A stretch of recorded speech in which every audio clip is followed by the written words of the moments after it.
ఉద్యమం ప్రారంభమైన తర్వాత 2004లో కేసీఆర్ గారు ఉద్యమ నాయకుడిగా మరి ఆయన రిజైన్ చేసి ఎంపీగా పోయినప్పుడు ఇక్కడ నుంచి రాజకీయంగా ఇంకొకరిని తీసుకొచ్చి ఇక్కడ పెట్టిండ్రు.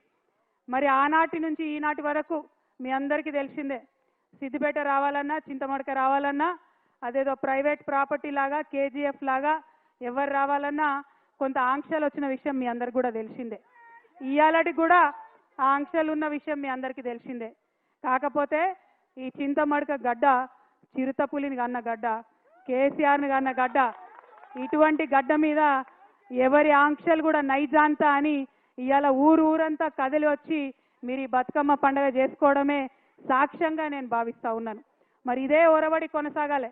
ఎందుకంటే మీ ఆశీర్వాదంతో ఒకసారి కేసీఆర్ గారు ఇక్కడి నుంచి ఒక భూకంపం పుట్టించి తెలంగాణ రాష్ట్రం తీసుకొచ్చి మీ ముంగట పెట్టిండ్రు.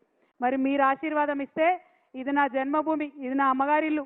మరి ఈ జన్మభూమే మరి భవిష్యత్తులో కర్మభూమి కూడా కావచ్చు, ఎవరం కూడా చెప్పలేము. కాబట్టి మీ ఆశీర్వాదం ఉంటే ఏదైనా సాధ్యమవుతుందనే విషయాన్ని నేను ఈ సందర్భంగా మీకు తెలియజేస్తా ఉన్నాను.